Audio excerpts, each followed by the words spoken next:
Gerai.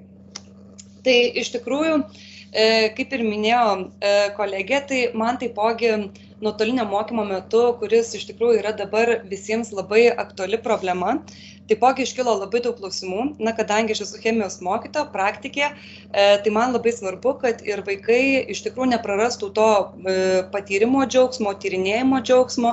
Ir aš pati pradėjau ieškoti įvairių būdų, kaip galima būtų mokyti. Na, kad chemija ir apskritai visi tie gamtos mokslai nevirstų tik tais teorija sausa, kurią vaikams reikia tiesiog išmokti. Na ir man teko tiesiog surasti ganėtinai nemažai įvairios programinės įrangos, kuri gali būti skirta gamtos mokslams tyrinėti. Tai ką aš kalbu gamtos mokslams, tai ne tik chemija yra labai daug programinės įrangos, tačiau yra ir biologijai, ir fizikai, ir iš tiesų visiems gamtos mokslams. Aišku, aš pati susirinkau ir susisteminu informaciją, kuri yra, tarkim, man aktualesnė, kadangi aš esu chemijos mokytoja. Tai praktiškai čia yra išvardinta tik tais 10 šaltinių, bet jų tikrai yra begalės ir galima pasirinkti įvairiausias programas, kurioms yra patogiau dirbti, kurios galbūt lengviau yra įrašomos, kurių dizainas gražesnis. Na ir matom, dalis iš jų yra labai specifinės. Pavyzdžiui, 3D vaizdo nagrinėjimui, 4D vaizdo nagrinėjimui, X-ray kristalų struktūros modeliavimui yra įvairios programos, kinetikai, termodinamikai tyrinėti yra programos, taipogi įvairios. Na ir aišku, šiandien ką aš pasirinkau, tai galbūt truputėlį pristatyti 2 programas, kurios yra platesnio spektro ir jas galima, pavyzdžiui, panaudoti ne tik chemijoje, bet iš dalies galima panaudoti, tarkim, ir biologijoje. Tai vienos iš jų būtų būtent pirmoji cheminės struktūros piešimo programinė įranga. Tai konkrečiai šiandien aš kalbėsiu apie ChemSketch ir ChemDraw programėlės. Na, iš tikrųjų, jeigu kalbant konkrečiai apie šias programas, tai abidvi yra nemokamos.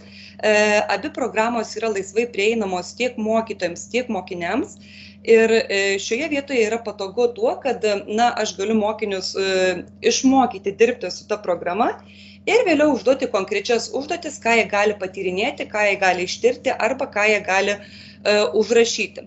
Man asmeniškai ChemSketch programėlė yra patrauklesnė darbui, tačiau čia yra labai pasirinktinai ir pavyzdžiui biologijos, tarkim, dalykui patogesnė programėlė iš tikrųjų yra ChemDraw programėlė. Tai dabar pirmiausia, aš gal pradėsiu tada nuo ChemSketch programėlės ir jos dizainas atrodo panašiai. Ir kadangi aš esu praktikė, tai aišku, aš visada galvoju, ką iš mano pranešimo gali gauti kiti. Ir aš truputėlį bandysiu pristatyti, kokios yra šių programėlių galimybės ir ką gali su jomis nuveikti vaikai. Tai dabar, kuo yra patogi ši programa, man kaip mokytojai, nes aš čia praktiškai galiu rasti viską, ko gali prireikti chemijos dalykui. Na, pavyzdžiui, tarkim, kairėje pusėje aš paspaudus galiu rasti periodinę lentelę. Šioje periodinėje lentelėje vėlgi aš galiu pasirinkti, parinkti General ir, tarkim, rasti visus elementus.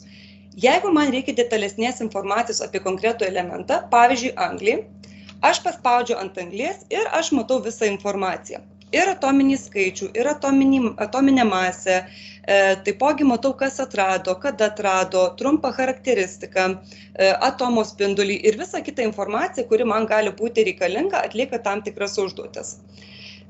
Taipogi galima rasti izomerus, galima rasti kitokio tipo lentelės, pavyzdžiui, suskirstymą į agregatinės būsenas, suskirstymą į metalus, nemetalus. Taipogi galima rasti suskirstymą į radioaktyvius ir neradioaktyvius elementus. Tai galiu pasinaudoti šią lentelę.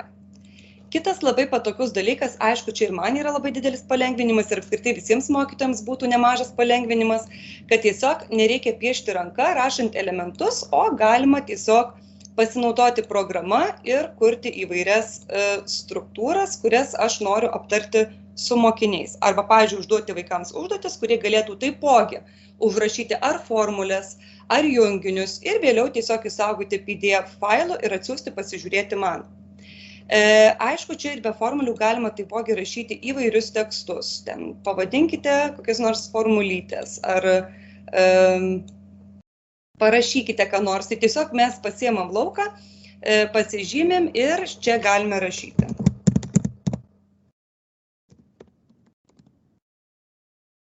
Taip. Ir vėliau, aišku, galima, kaip ir minėjau, išsaugoti viską PDF formatu. Dabar kitas taipogi labai patogus dalykas, kad čia yra išsaugota labai daug paruoštukų. Na, kad man nereikėtų vargti, rašyti įvairių formulių, aš galiu pasirinkti kitas lenteles, kur yra įvairūs ciklai. Yra, pavyzdžiui, amino rūgščių įvairios sandaros. Vėlgi, jeigu man reikia, tarkim, aš pasirinku alaniną, iš karto dedu struktūrą ir, tarkim, galiu parašyti aprašymą. Arba, pavyzdžiui, galiu užduoti mokiniui. Vėlgi, paimti kažkokią tai struktūrą, ją aprašyti, išanalizuoti ir kitaip pristatyti. Be šių paruoštukų taipogi yra dar viena papildoma lentelė. Čia vėlgi akcentuoju todėl, nes mačiau, kad nemažai biologijos mokytojų yra, tai kad ne tik chemijai tai yra skirta programėlė, tai gali naudoti ir gamtos mokslai.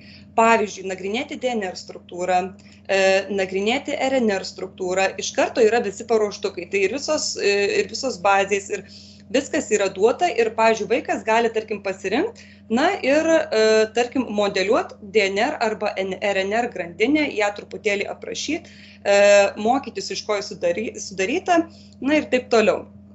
Aišku, be šitų visų dalykų taipogi galime rasti įvairius kitus paruoštukus.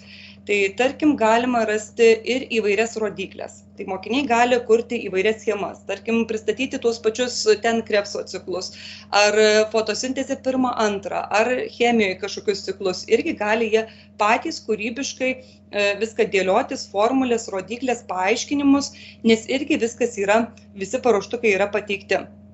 Taipogi, tarkim, jeigu mes norime, kad mokinys sukurtų laboratorinio darbo aprašą, pats sukurtų eigą, tai iš tikrųjų netgi yra pateikta ir įranga, na ir mokiniai gali, pavyzdžiui, kurdami aprašus, netgi parodyti, kokią įrangą jie naudos, kaip ją surinks, kodėl tai yra svarbu, gali aiškinti, nes visi prietaisai irgi yra pateikti. Ir mokiniai labai laisvai gali pasirinkti ir dėlioti ant savo lapo. Aš išjungęs garsą. Dabar toliau. Vėlgi, tas mokinys, kuris atlieka kažkokias užduotėlės, gali matyti savo lapą ir visą, ir tik tais dalį gali pasirinkti, kaip jau jam yra patogu. Taip, va čia. Gali matyti viršų, gali matyti visą lapą. Ir aišku, kas dar labai patogu, tiek biologijoje, tiek chemijoje, na, kad, tarkim, jeigu aš pasiimu kažkokį junginuką ir aš jį pasižymiu, pirmas dalykas, ką aš galiu gauti, tai aš galiu gauti visą informaciją apie savo turimą junginį, tai ir šitą molekulinę formulę, ir svorį galiu gauti, ir procentaliai, kiek kokių elementų yra. Ir aišku, visą kitą, ir tankį, ir tūrį, viską galima gauti būtent šitame aprašyme. Taipogi galima sugeneruoti pavadinimus. Tai vėlgi mokantis vaikams yra labai patogu, kad jie tam tikras struktūras rašydami gali tiesiog paprašyti programos, kad jam sugeneruotų pavadinimą, na ir jis įgauna tą pavadinimą ir gali mokytis. Ir dar viena labai patogi parengtis yra, kad galima matyti 3D vaizdu. Aišku, aš dabar nejungsiu, nes gali užstrigti vaizdas, nes kol persijungia nemažai krauna, bet iš tikrųjų paspaudus ant 3D vaizdo tikrai galima pamatyti, kaip tai atrodo molekulės, kaip jos įsidėstė, kokie kampai yra, na ir aišku pats visas vaizdas bendras.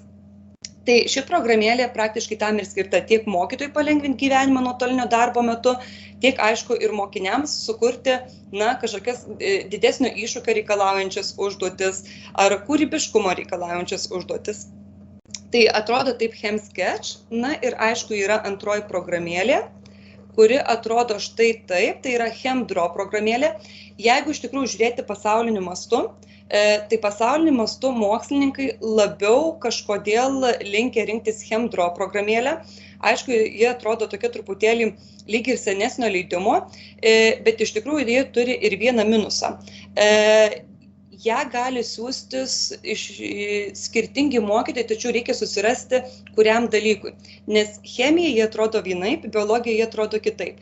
Ir čia jau yra pusiau mokama programėlė ir jeigu mes norim daugiau parinkčių, tai mes jau turime mokėti. Dalį kai kurių dalykų galima padaryti ir su šia programėlė. tačiau jau tas apribojimas yra didesnis. Aišku, jeigu mes vėl nagrinėtumėmės, ką galima su ja nuveikti, tai iš tikrųjų tų parinkčių yra irgi labai iš tikrųjų nemažai. Tai vėlgi, čia galima ir įvairias struktūras piešti.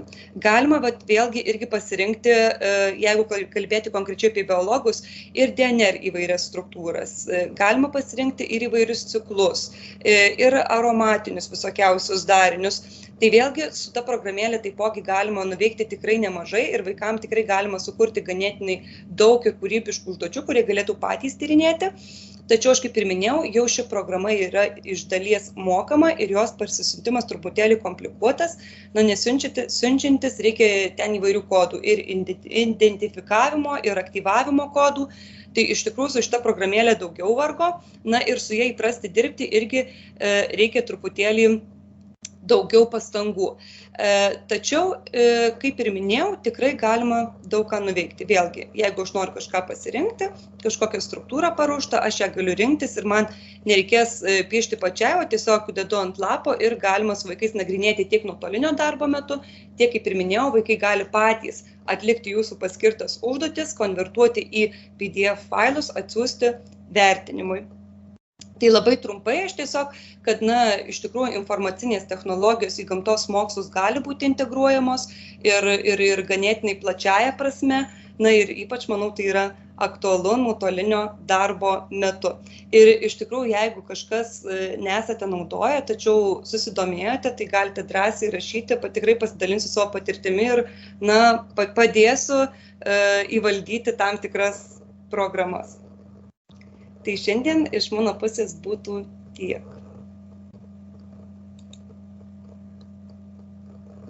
Iš tiesų smagu girdėti, tai mokytojo kūrybiškumas ir iniciatyvos skatina ir mokinius domėtis net ir sudėtingiausiais mokslais.